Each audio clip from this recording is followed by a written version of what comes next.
అంశం ఏంటమ్మా? నిజమైన శిష్యత్వము,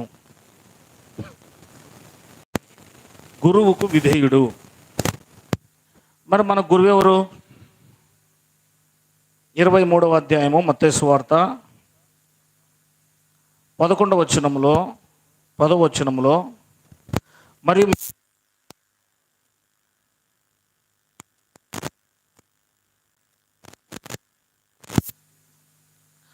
అంటే యేసుక్రీస్తు వారు మనందరికీ కూడా గురువై ఉన్నాడు కనుక మనం అందరం కూడా ఆయనకు ఏమై ఉన్నాము అంటే శిష్యులమై ఉన్నాము. ఒక నిజ శిష్యత్వం గురించి మనం మాట్లాడుకుంటున్నాం ఈరోజు. ఒక నిజ శిష్యుడు ఎలా ఉంటాడు? యూదా కూడా శిష్యుడే, కానీ ఆయన నిజ శిష్యుడు కాదు. నిజమైన శిష్యత్వాన్ని గురించి మనం మాట్లాడుకోవడానికి ఇష్టపడుతున్నాం. కానీ నిజమైన శిష్యుల యొక్క లక్షణాలను మనం చూసుకుంటే, అలాగే మత్తయి సువార్త 16వ అధ్యాయము 24వ వచనాన్ని కూడా చదువుకుందాము. 16:24. అప్పుడు యేసు తన శిష్యులను చూచి, ఎవడైనను నన్ను వెంబడింపగోరిన యెడల తన్ను తాను ఉపేక్షించుకొని తన సిలువను ఎత్తుకొని నన్ను వెంబడించాలి అని రాబడి. చూడండి, ఉపేక్షించుట అనే పదానికి అర్థము తన్ను తాను నిర్లక్ష్యపరుచుకోవడం అని అర్థం. తన్ను తాను నిర్లక్ష్యపరుచుకోవడం, నా జీవితాన్ని నేను నిర్లక్ష్యం చేసుకోవడం, కేవలం ప్రభువు చెప్పినట్లే నా సొంత మార్గాలు, నా సొంత ఆలోచనలు, నా సొంత తలంపులు అంటే ఏమీ కూడా లేవు. ఇక నా గురువు, నా ప్రభువు నాకు ఆజ్ఞాపించింది ఏంటో గ్రంథములో దాన్ని బట్టి నడిచేవాడిని నిజమైన శిష్యుడు అని అంటారు. తన్ను తాను ఉపేక్షించుకునుట, ఉపేక్ష అంటే నిర్లక్ష్యపరుచుకోవటం. నా సొంత చిత్తాలు నాకు ఇంకేం లేవు అన్నమాట. యేసుక్రీస్తుని తెలుసుకున్న తర్వాత, యేసుక్రీస్తుకు శిష్యుని అయిన తర్వాత నాకంటూ సొంత ఆలోచనలు, చిత్తాలు ఏమి ఉండవు అని అర్థం. ఇక ముందుకు పోతే జాగ్రత్తగా మనం ఆలోచన చేస్తే, ఒక శిష్యుడు ఏ విధంగా ఉండాలి అని కొన్ని మాటలు మనం చూసుకోవడానికి ఇష్టపడుతున్నాము. రండి, 13వ అధ్యాయము యోహాను సువార్త 35వ వచనం చదువుకుందాం. మీరు ఒకని ఎడల ఒకడు ప్రేమ గలవారైన ఎడల ఆ ప్రేమ కలిగి ఉండడాన్ని బట్టి మీరు యేసుక్రీస్తు వారికి శిష్యులని అందరూ తెలుసుకుంటారు. ఒకరి ఎడల ఒకరికి ప్రేమ ఉండాలి.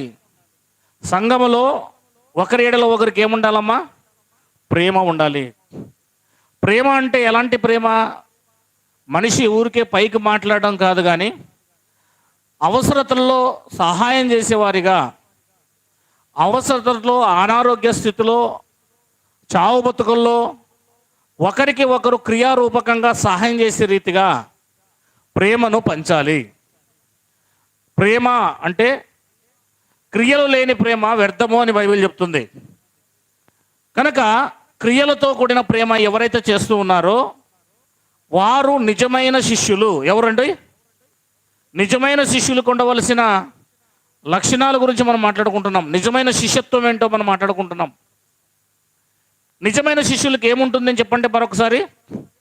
ఒకరి పట్ల ఒకరు సంఘంలో ప్రేమ ఉంటుంది. ఈ ప్రేమ కనబరుస్తున్నారంటే మీరు నిజంగా యేసుక్రీస్తు వారికి ఏమై ఉన్నారు?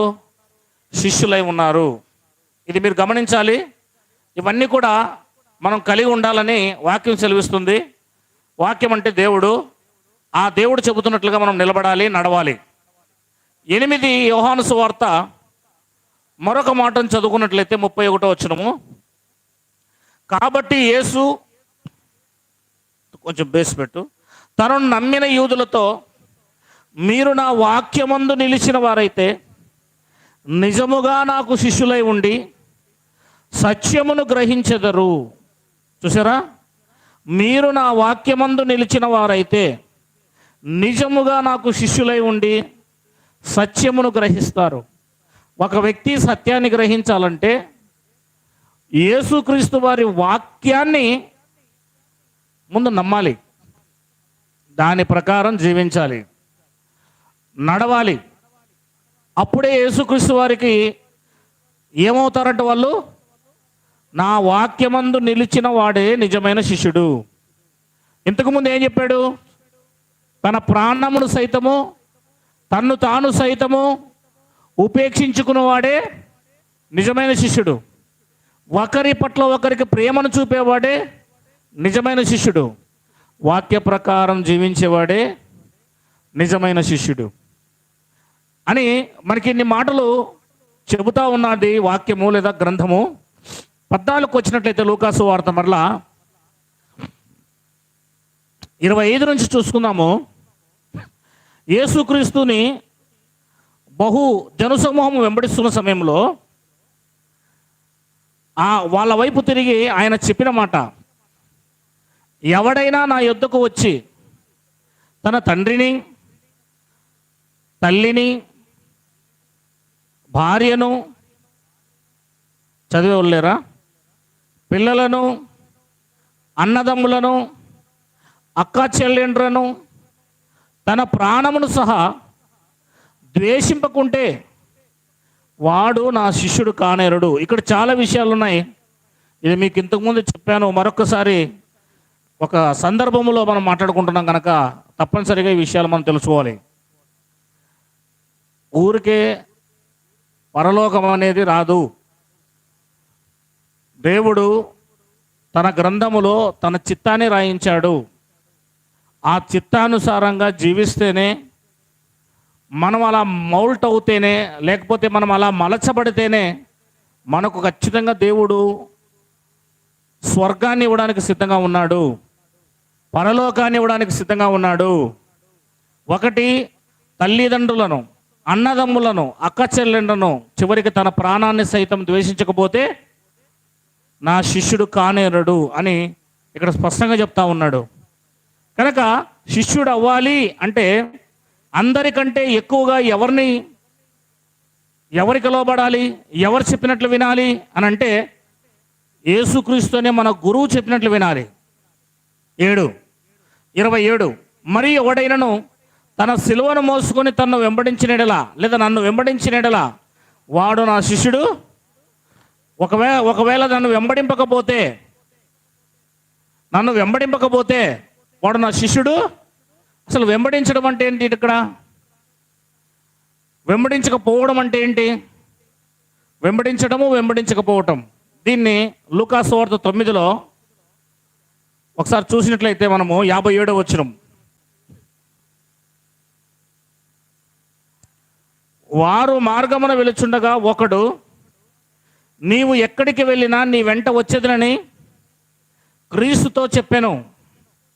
అందుకు యేసు, నక్కలకు, బొరియలను, ఆకాశ పక్షులకు నివాసములు కలవు గాని మనిషి కుమారునికి తలవాల్చుకుంటకు స్థలం లేదని ఆ వ్యక్తితో చెప్పాడు. ఆ వ్యక్తి ఎవరంటే శాస్త్రి.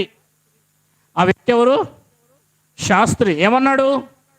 మీరు ఎక్కడికి వెళ్తే అక్కడికి వస్తానయ్యా నేను, అంటే నాకే ప్లేస్ లేదు, నాకే స్థలం లేదు, నువ్వు వస్తే ఉన్నతమైన స్థానంలో, ఉన్నతమైన ప్లేస్లో ఉండడానికి కోరుకుంటావు. శాస్త్రులు బాగా ఎడ్యుకేటెడ్ పీపుల్స్, బాగా బైబిల్ తెలిసిన వాళ్ళు, బాగా బైబిల్ బోధించగలిగిన వారు. మరి నాకు తలవాల్చుకోవడానికి స్థలం లేదు, నువ్వు నాతో పాటు వస్తే నువ్వు మంచాన్ని కోరుతావు, మంచి ఇంటిని కోరుతావు, మంచి ఉన్నతమైన స్థానాన్ని కోరుతావు. అది యూదుల్లో ఉన్న విధానం. కానీ నువ్వు నన్ను వెంబడిస్తే, నేను నీకు గురువు అయినప్పుడు, నువ్వు నా శిష్యుడైనప్పుడు, మరి నువ్వు ఉన్నత స్థానం కోరేవాడివి నాతో ఉండలేవు. నువ్వు ఉండలేవు, నీ వల్ల కాదు. ఎందుకంటే అంత ఏమంటారు దాన్ని, ఏర్పాట్లు, ఎక్విప్మెంట్స్ నా దగ్గర లేవు. నేను ఎక్కడ పడితే అక్కడ పడుకుంటా, ఎక్కడ పడితే అక్కడ కూర్చుంటా, ఎక్కడ పడితే అక్కడ నిలబడతా, ఎక్కడ పడితే అక్కడ తినేస్తా, ఎక్కడ పడితే అక్కడ నేను పడుకుంటా. నాకు స్థలం అంటూ లేదు సరైంది. నువ్వు మరి అలా పడుకోగలవా? నువ్వు అలా ఉండగలవా? నువ్వు అలా చేయగలవా? మీరు చేయలేరు. మీరు ఉన్నతమైన స్థలాలను లేకపోతే ఉన్నతమైన ప్లేసులను కోరుకునేవారు, మీరు మంచి హోదాను కోరుకునేవారు మీరు. అందుకే అన్నాడు శాస్త్రితో, నువ్వు రావద్దు అని అర్థం అనమాట. దాని మీనింగ్ ఏంటి? నువ్వు నాతో రాలేవు, నాతో ఉండలేవు అని అర్థం. అంటే యేసయ్యను నమ్ముకున్న వానికి ఉండవలసిన విధి విధానం ఏంటంటే, ఎక్కడైనా ఉండాలి, ఏమైనా తినాలి, ఏమైనా లోబడాలి, ఏమైనా దెబ్బలు తినాలి, చావడానికనే సిద్ధం అవ్వాలి. అందుకే పౌలు అంటాడు, మాకు స్థలం లేదు, మేము చర్మపు చొక్కాయలను తొడుక్కుంటున్నాము, గొర్రె చర్మాన్ని తొడుక్కుంటున్నాము, ఒక్కొక్కసారి మేము చలితో దిగాంబర తత్వముతో ఆకలి దప్పికలతో కొండల్లో గుహల్లో ఎక్కడెక్కడో సంచరిస్తూ ఉన్నాం మేము, మాకు సరైన స్థలం లేదు అని అంటున్నాడు ఆయన. మరి అలాంటప్పుడు ఈ శాస్త్రి ఒకవేళ వెంట వస్తే యేసుక్రీస్తుకు శిష్యుడిగా ఉండలేడు. ఏం అర్థమవుతుందని చెప్పేది? అందుకే యేసుక్రీస్తు వారు వద్దన్నాడు ఆయన్ను. కానీ 59లో ఇంకొకరి గురించి మాట్లాడితే మనం ఏమన్నాడు చూడండి. మరియు ఆయన మరి ఒకనితో నా వెంట రమ్మని చెప్పాను. చూసారా, వస్తానన్నోన్ని వద్దన్నాడు. వస్తానన్నది ఎవరు చెప్పండి? అక్కడ శాస్త్రం ఉందా? మీరు బైబిల్ శాస్త్రులా లేకదా? బైబిల్ పరిశోధకులా? 8వ అధ్యాయము మత్తయి సువార్త 19వ వచనం.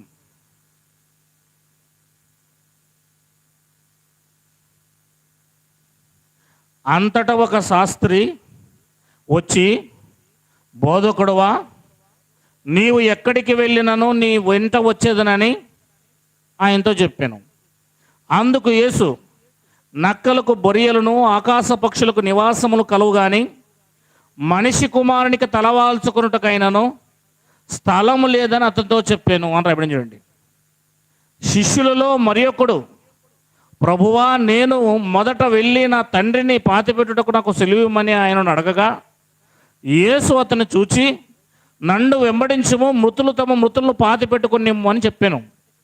శాస్త్రితో వద్దన్నాడు, శిష్యుల్లో ఒకరిని రమ్మన్నాడు. ఏంటి తేడా?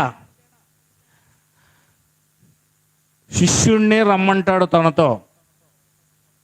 నువ్వు శాస్త్రిగా ఉండొచ్చు, మేధావిగా ఉండవచ్చు, ఎంతైనా జ్ఞానిగా ఉండొచ్చు, శిష్యుడు కానంత వరకు నువ్వు యేసుక్రీస్తు నీతో రావద్దంటాడు, ఆయనతో రావద్దంటాడు. వచ్చినా నువ్వు రాలేదు అని అర్థం. ఆయనను వెంబడిస్తూ ఉన్నా ఇప్పుడు చర్చికి వచ్చి శిష్యుడిగా మారలేదనుకో, ఆయన వెంట నువ్వు వస్తున్నాను అనుకుంటున్నావే కానీ యేసయ్య నీలాంటి వాడు నాకు వద్దు అంటున్నాడు. శిష్యుడు అనగానే గురువులా బ్రతికేవాడు, గురువును వెంబడించేవాడు, గురువు చెప్పినట్లు జీవించేవాడు. శాస్త్రి అంటే గురువు చెప్పిన మాట పక్కన పెట్టి తన జ్ఞానాన్ని, తన ఆలోచనని, తన ఇష్టాన్ని, తన సొంత నాలెడ్జ్ను ఉపయోగించేవాడు శాస్త్రి. హోదాను కోరుకునేవాడు, క్రీస్తు కంటే మంచి జీవితాన్ని జీవించాలనుకునేవాడు, క్రీస్తు తత్వాన్ని, క్రీస్తు ఆలోచనని కలిగి ఉండనేవాడు శాస్త్రి. అందుకే నువ్వు వద్దురా అన్నాడు. 57:9-57 లూకా, మరలా అక్కడికి వచ్చేస్తున్నాను. వారు మార్గమున వెళ్ళుచుండగా ఒకడు, అంటే మీకు అర్థమైంది కదా అతను ఎవరో? శాస్త్రి. నీవెక్కడికి వెళ్ళినా నీ వెంట వచ్చేదని అతనితో చెప్పాను. అందుకు యేసు, నక్కలకు బరియలు ఆకాశ పక్షులకు నివాసాలు కలవు కానీ మనిషి కుమారునికి తలవాల్చుకునే స్థలం లేదని అంటే అర్థం ఏంటి చెప్పండి? అర్థం ఏంటి? మరి నాకు స్థలమే లేదు, మరి నా ఇంట వస్తే అడ్జస్ట్ చేసుకోగలవా అని అర్థం. నువ్వు ఉన్నతమైన స్థానంలో ఆలోచించేవాడివి, నువ్వు ఉన్నతమైన స్థానంలో ఉండేవాడివి, ఒక శాస్త్రి కనుక నీకు రెస్పెక్ట్ కావాలని కోరుకుంటావు, గౌరవాలు కావాలని కోరుకుంటావు. మరి నేను కింద కూర్చుంటాను, నువ్వు పైన కూర్చోవాలని ఆలోచిస్తావు. నేను వాళ్ళతో సహా అన్నం తింటాను, పాపులతో నివసిస్తాను, పాపులతోనే ఉంటాను. మరి నువ్వు వాళ్ళతో ఉండగలవా? లేవు. కనుక నాకంటే తక్కువగా నువ్వు బ్రతికినప్పుడే, నేను చెప్పినట్లు చేసినప్పుడే నాకు నీవు శిష్యుడవు. నేను చెప్పేది అర్థమైందండి? శిష్యత్వం అంటే యేసయ్యను పక్కన పెట్టేసి గురువుని మన ఇష్టం వచ్చినట్లు నడవడం కాదు. ఆయన చెప్పినట్లు జీవించడమే నిజమైన శిష్యత్వము. ఆమేన్. ఒక శాస్త్రిలాగా ఆయనను వెంబడిస్తున్నావా నువ్వు? అయితే యేసుప్రభు ఏమన్నాడు తెలుసా?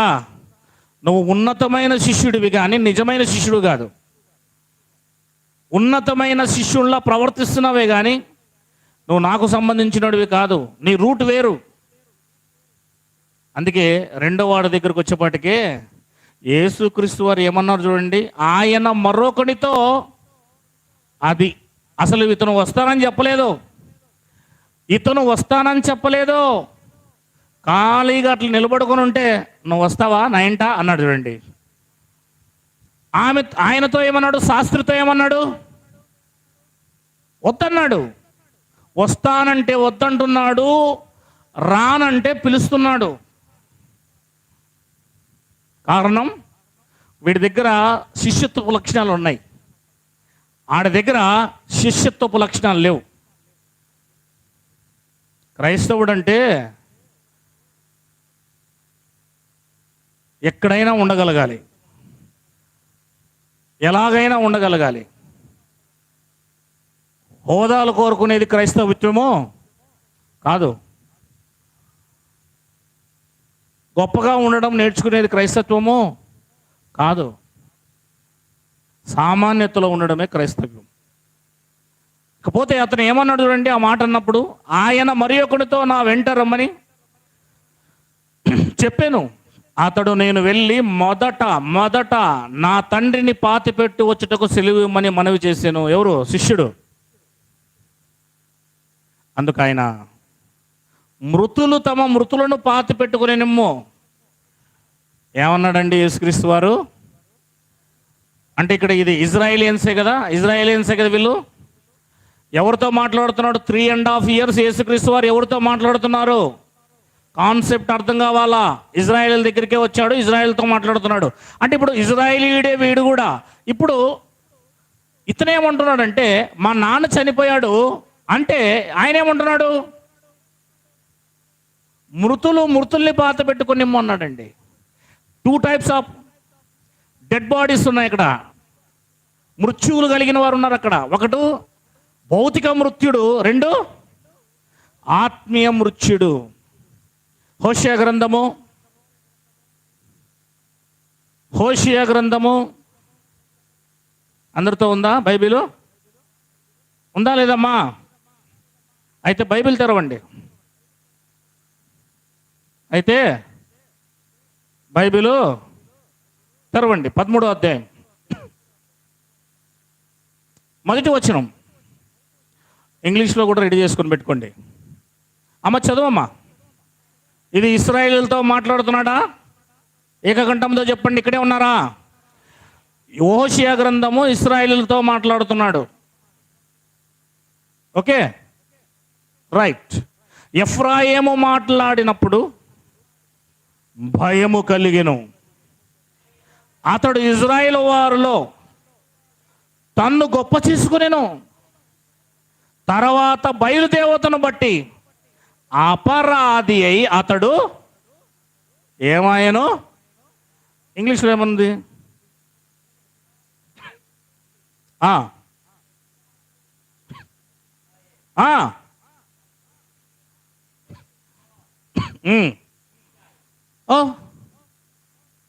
చచ్చిపోయినాడు.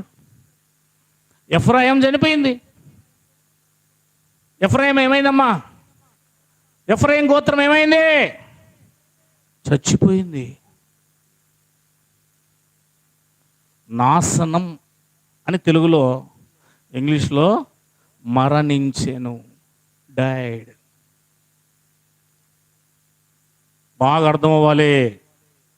అర్థమవుతుందా లేదా? అపరాధముల చేత పాపముల చేత చచ్చిన వారై ఉండగా. గుర్తుందా? ఎఫెసీ 2:1 సేమ్ అదే పదమే ఇక్కడ. బయలుదేవతను బట్టి అపరాధి అయి అతడు చనిపోయెను. ఎఫ్రాయిమీలు చనిపోయారు. 10 గోత్రాల్లో ఎఫ్రాయిమీల గోత్రములో ఉన్న జనాభానే పెద్దది.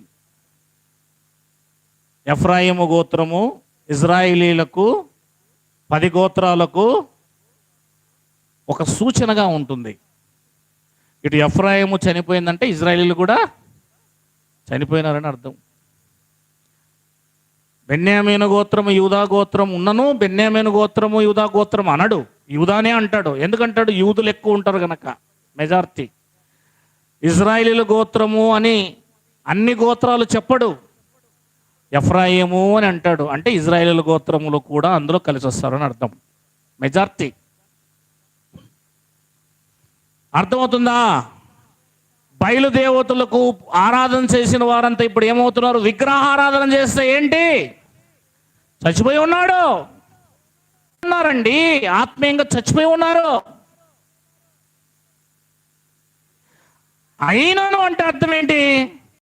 ఎఫ్రాయిము మృతుడైనను అని అర్థం. ప్లీజ్, అర్థమైంది అందరికీ? ఎఫ్రాయిము చనిపోయినను, పాతాళ వశములో నుండి నేను వానిని బ్రతికించదను అని అర్థం.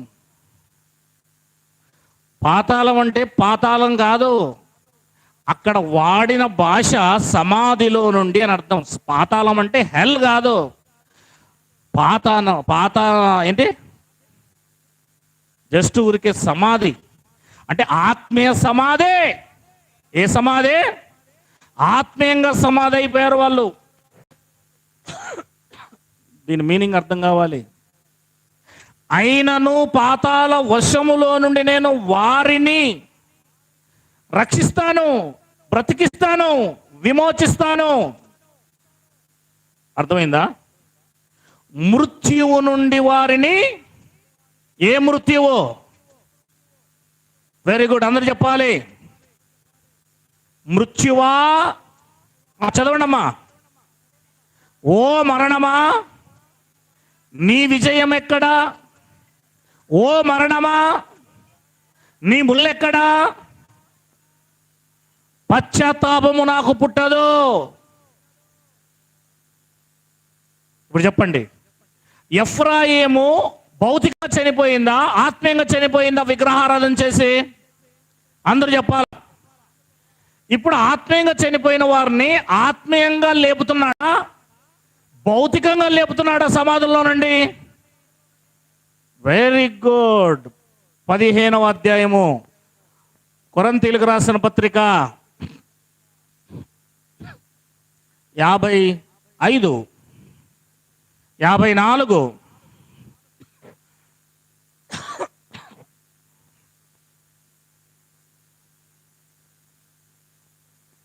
ఈ క్షయమైనది అక్షయతను ధరించుకున్నప్పుడు, ఈ మత్స్యతమైనది అమత్స్యతను ధరించుకున్నప్పుడు విజయమందు మరణము మృంగివేయబడెను.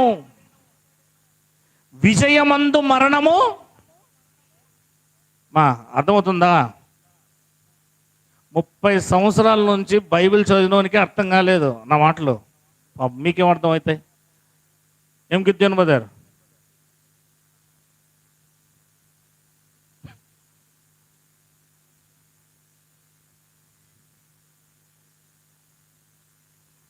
అర్థం చేసుకునే ప్రయత్నం చేయండి.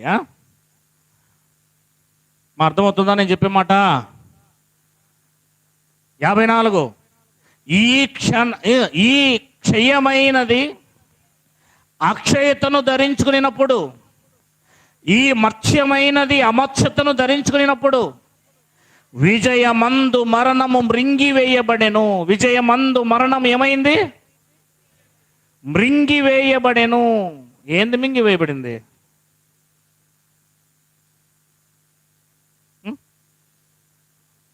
మరణం మృంగివేయబడిందా? ఎట్లా మృంగివేయబడింది చెప్పండి? ఎలా మృంగివేయబడింది? మరణము ఎలా మృంగివేయబడింది? హోషేయ గ్రంథము 7వ అధ్యాయం ఒక ఉదాహరణ చూపిస్తా.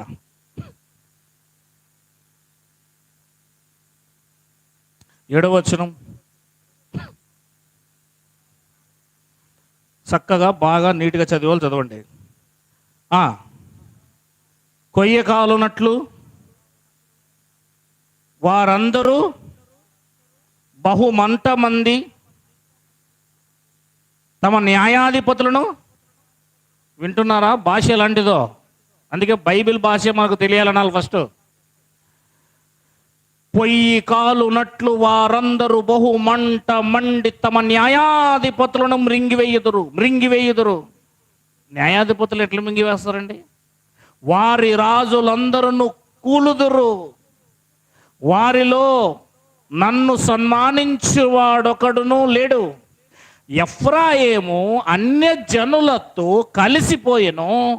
ఎఫ్రాయిము ఎవరును త్రిప్పివేయని అప్పము వంటివాడాయను.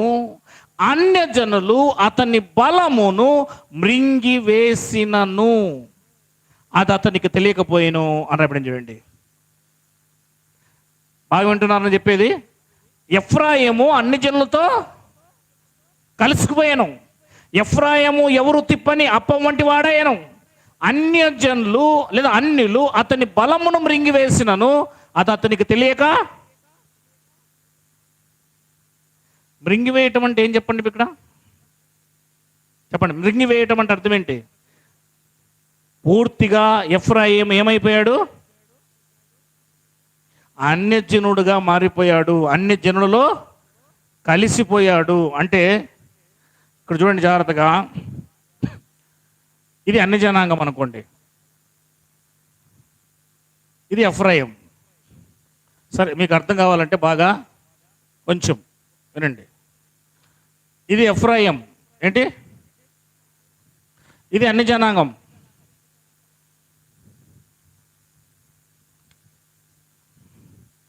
ఎవరు కనబడుతున్నారు ఇప్పుడు? ఎఫ్రాయిం కనబడుతుందా? ఎఫ్రాయిం కనబడుతుందా? అంటే అన్య జనాంగము వచ్చి ఎఫ్రాయిమును మృంగివేసాను అంటే ఇంకా ఎఫ్రాయిములో ధర్మశాస్త్రం కానీ, యూదుల ఆచారం కానీ, ఇశ్రాయేల్ ఆచారం కానీ ఏం కనబడలేదు. ఎఫ్రాయిమీలు పూర్తిగా అన్ని జనాంగం చేత మృంగివేయబడ్డారు. అంటే పూర్తిగా అన్య జనులుగా వీరు కూడా మారిపోయారు అని అర్థం. ఇప్పుడు దాన్ని గుర్తుపెట్టుకోండి. 15వ అధ్యాయానికి రండి. కొరింథీయులకు రాసిన పత్రిక. విజయమందు మరణము మృంగివేయబడెను అని చూడండి అక్కడ. విజయమందు మరణము మృంగివేయబడెను అని వ్రాయబడిన వాక్యము నెరవేరును. ఇప్పుడు విజయమందు మరణం ఏమవుతుంది? రైట్, ఇది విజయం. అమ్మా అర్థమవుతుందా? ఇదేంటి? ఇది మరణం. ఇంతకుముందు ఇది అన్ని జనాంగం, ఇది ఇది ఎఫ్రాయిం, ఇది ఇప్పుడు ఇది మరణం, ఇది విజయం. ఓకే, ఇప్పుడు ఈ మరణాన్ని ఏం చేస్తున్నాము? విజయం ఏం చేసింది? మృంగేసింది. అంటే ఇప్పుడు మరణము లేదు, ఇప్పుడు ఏం కనబడుతుంది? ఓన్లీ విజయమే. విజయం అంటే జీవం.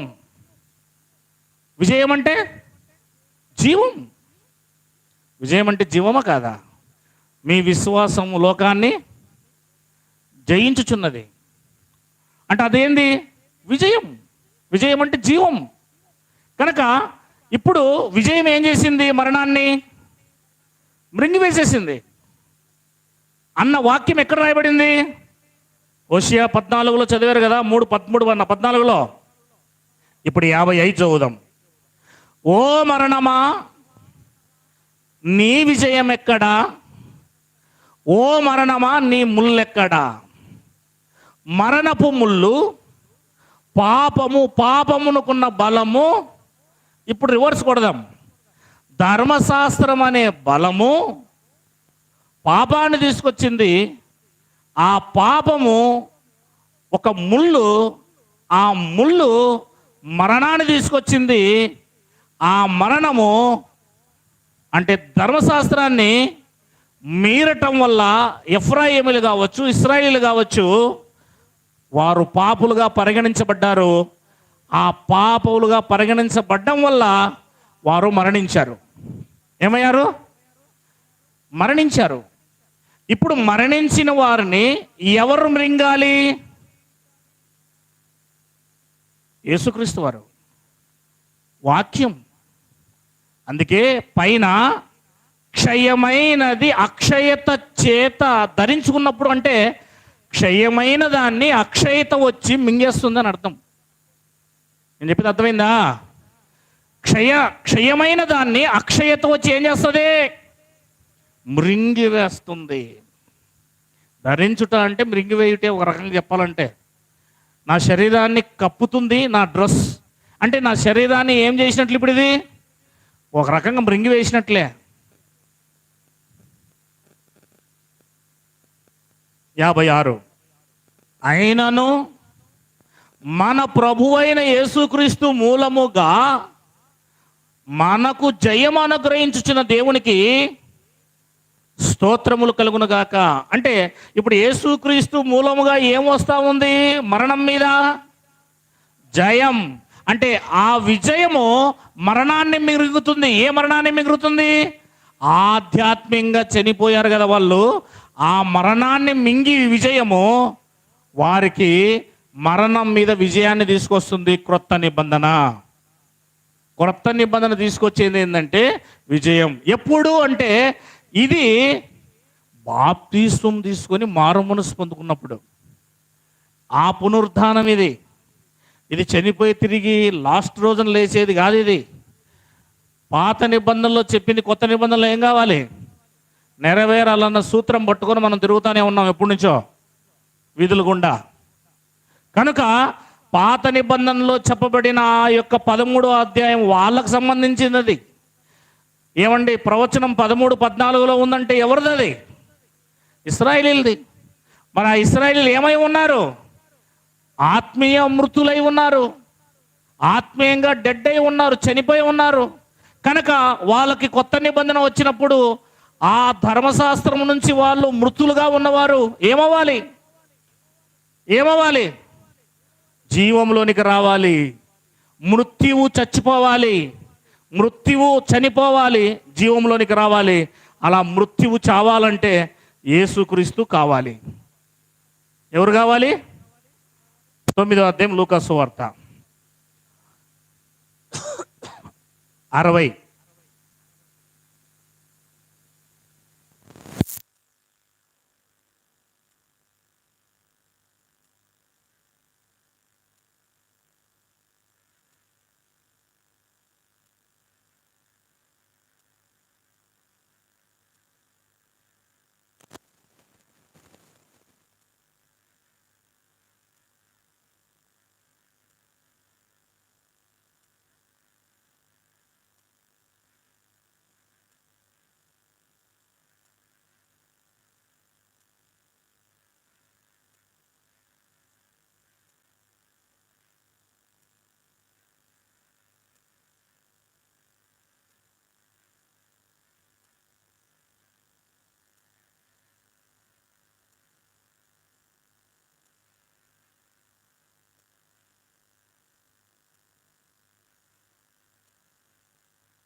రోమిలకు రాసిన పత్రిక 4వ అధ్యాయం 18 నుంచి చదువుకుంటారండి.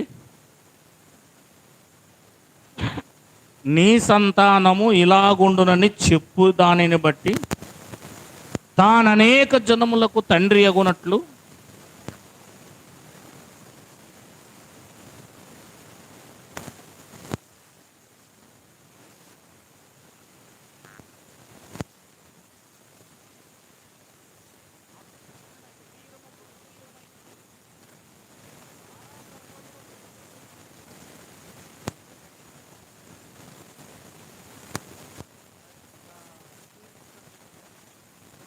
ఆలోచించాడే కానీ అవిశ్వాసం వల్ల దేవుని వాగ్దానము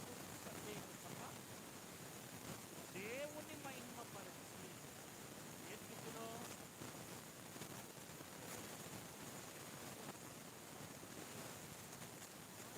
నిరీక్షణ లేదు, అయినా సరే నిరీక్షణ లేనప్పుడు కూడా ఏం చేశాడు?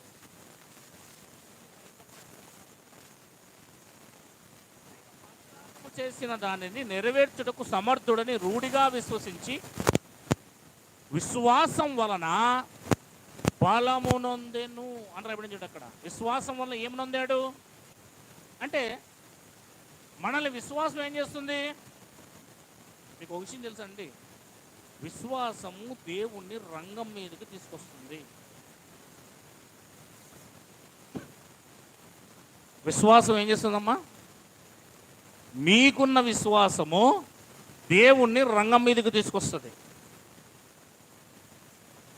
ఏ కార్యమైతే జరగదు అని నువ్వు అనుకుంటుంటావో, నిజంగా అవిశ్వాసం ఉంచుకోకుండా విశ్వాసం ఉంచి నువ్వు ముందుకు పోతూ ఉంటే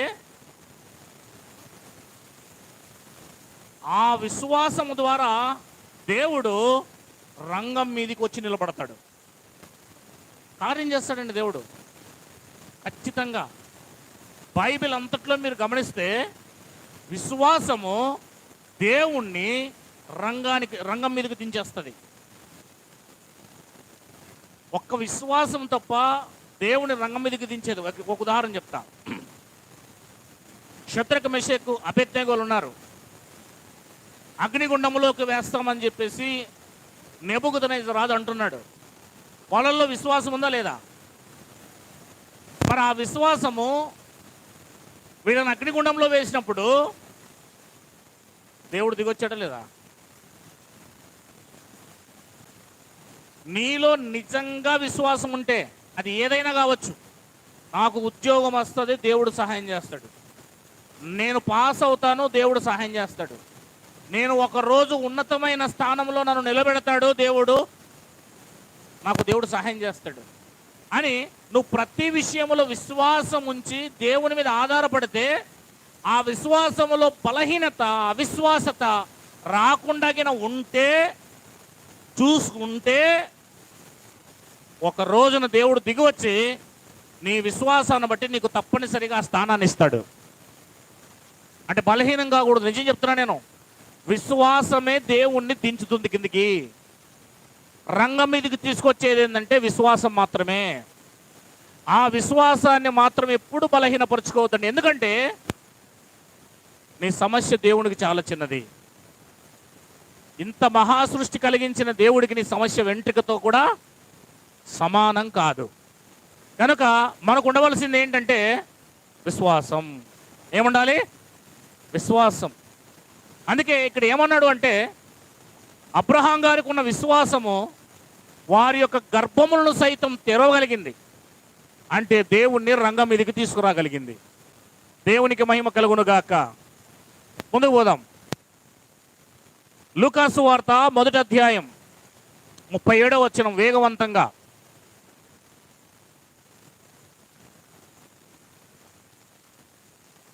దేవుడు చెప్పిన ఏ మాటైనను నిరర్థకము కానేరదని ఆమెతో, చూసారా, అసాధ్యమైనది సుసాధ్యము చెయ్యగలిగిన దేవుడు మన దేవుడు. అందుకే ఆమె అంటుంది, ఆమెతో అంటున్నాడు దేవదూత, అమ్మా పురుషుడు లేకుండా పిల్లలు పుడతాడు అన్నది ఏమైనా డౌట్గా ఉందా నీకు? దేవుడు అసాధ్యమైన దానిని సుసాధ్యం చేయగల సమర్థుడు. దేవుడు చెప్పిన ఏ మాటైనను నిరర్థకము కానేరదో. ఒక్కసారి దేవుడు ఏదైనా చెప్పాడు అంటే అది వేస్ట్ కాదమ్మా అని చెప్పాడండి అక్కడ. కనుక మనం ఆలోచించాల్సిన విషయం, దేవుని మాట బైబిల్లో రాయబడింది. ఇది నీకు ఇస్తాను, ఇది నీకు దొరుకుతుంది, ఇలా నువ్వు ఉండు అని అన్నాడంటే, బైబిల్లో రాయించాడంటే నువ్వు దాన్ని పట్టుకొని ప్రార్థన చేయి, దాన్ని పట్టుకొని జీవించు, ముందు కథలు.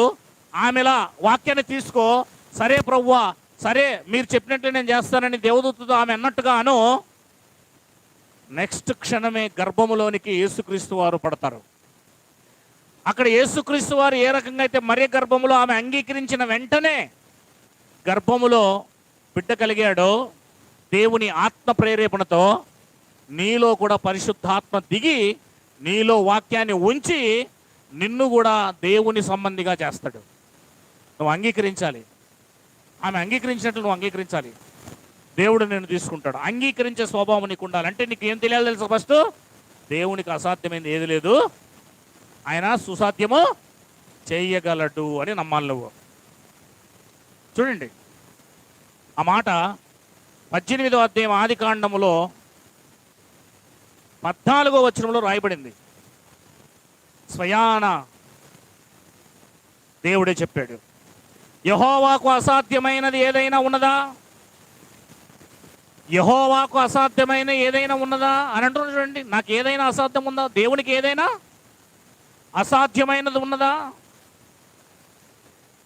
మీదటికి చదవాలి, మీదటికి ఈ కాలమున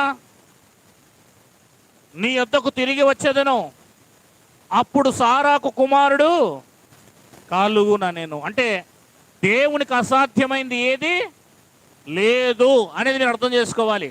ముందు దేవుని కెపాసిటీని మీరు అర్థం చేసుకోవాలి. ఒక నిజమైన శిష్యునికి ఉండవలసిన లక్షణాలు ఏంటంటే దేవుని మీద ఆధారపడే శిష్యుడై ఉండాలి. యేసుక్రీస్తు వారు ఏం చెప్పారు? లేదా గాబ్రియల్ దూత ఏం చెప్పింది? గాబ్రియల్ దూత చెప్పిన మాటకు మరియమ్మ ఆధారపడిందా లేదా? ఎస్, ఫలితాన్ని చూసింది.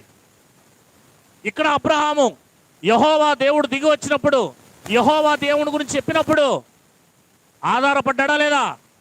ఎస్, ఆయన మాట మీద ఆధారపడ్డాడు.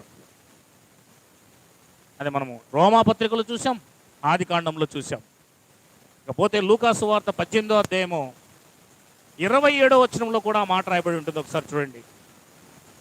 18 ఆయన మనుషులకు అసాధ్యములైనవి దేవునికి సాధ్యములని. అది మనుషులు ఒకవేళ ఇది చేయలేరు, కానీ దేవుడు మాత్రం ఏం చేయగలడు? దాన్ని చేసి చూపిస్తాడు. దేవుడు చేసి చూపిస్తాడు. అట్లాంటి దేవుడి దగ్గరికే మీరు అందరూ వచ్చారు ఇక్కడికి. అలాంటి దేవుని దగ్గరే మనం అంతా నిలబడ్డాం ఇక్కడ. అలాంటి కార్యాలు చేయగలిగిన దేవుడే మనము నమ్ముతున్న దేవుడు. ఫిలిప్పీయులకు రాసిన పత్రిక 4వ అధ్యాయం 13వ వచనం, నన్ను బలపరచువాని అందే నేను సమస్తమును చేయగలను రాయబడి చూడండి. ఇక్కడ నేను ఏదైనా చేస్తున్నానంటే నేను చేస్తున్నాను కాదు, అది నన్ను బలపరిచే దేవుడే నా ద్వారా చేయిస్తున్నాడు. అంటే బలపరిచే దేవుడు మనకున్నాడు, మన ద్వారా ఏదైనా చేయగల సమర్థుడైన దేవుడు మనకున్నాడు అని నువ్వు నమ్మగలిగినప్పుడే నిజమైన శిష్యుడవు అవుతావు. ఒక నిజమైన శిష్యునికి ఉండవలసిన లక్షణం ఏంటంటే దేవుడు దేనైనా చేయగలడు అని ఆయన మీద మాత్రమే ఆధారపడి నీకున్న విశ్వాసం ద్వారా నీవు అనుకున్న కార్యాన్ని దేవుని రంగం మీదకి తీసుకొచ్చి ఆ దేవుని చేతే నీకు వచ్చేలాగా చేయించుకునేవాడే నిజమైన శిష్యుడు. దేవుని ద్వారానే, దేవుని వలననే దేవుని కార్యాలు జరిగిస్తాడని నువ్వు విశ్వసించినప్పుడు ఆ దేవుడు రంగం మీదకి వచ్చి ఏం చేస్తాడు? మనకు తెలుసు, దానియేలు సింహపు గుహలో వేయబడ్డాడు. 30 రోజుల పాటు ప్రార్థన ఏ దేవుడికి చేయకూడదు, కేవలం రాజుకు మాత్రమే లోబడాలన్నప్పుడు మొదటి రోజు మొదలుకొని 30వ రోజు వరకు కూడా కేవలం యెహోవా దేవునికే ప్రార్థన చేశాడు. సింహపు గుహలో వేసినా నా దేవుడు దిగి వచ్చి నాకు సహాయం చేస్తాడని విశ్వసించాడు గనుక ఆ దానియేలు విశ్వాసం యొక్క రుజువు ఆ దేవుణ్ణి సింహపు గుహలోకి దింపింది. ఆ విశ్వాసమే కార్యాలు జరిగిస్తుంది. అతనుకున్న విశ్వాసమే కార్యాలు జరిగించింది. సింహాల నోళ్ళు మూయించాలంటే, అగ్ని బలాలు చల్లార్చాలంటే ఎవరి వల్ల అవుతుందండి? ఏ సృష్టికర్త అయితే సృష్టించాడో ఆయన వల్లే అవుతుంది. దీన్ని బట్టి దేవుడు ఉన్నాడని మనం ముందు అర్థం చేసుకోవాలి. ఈ గ్రంథాన్ని చదివితే దేవుడు ఉన్నాడని అర్థమయ్యే గ్రంథం ఇది. నిజమైన శిష్యులు అంటే ఎవరు చెప్పండి? ఇప్పుడు దేవుని మీద ఆధారపడేవారు, దేవుని కోసమే తన జీవితాన్ని నిర్లక్ష్యపరుచుకునేవారు, వాక్యం కోసం నిలబడేవారు, దేవుని కోసం జీవించాలన్న ఆశ కలిగిన వారు, దేవుని రంగం మీదకి పిలుచుకొని నా కార్యాలు దేవుడు చేస్తాడని అంతవరకు నమ్మేవాడు. ఆయన ద్వారానే తమ కార్యాలు జరిగించుకునేవాడు. ఎలాగంటే విశ్వాసం ఉంచడం వల్ల కార్యం జరుగుతుంది. దేవునికి మహిమ కలుగును గాక. మరి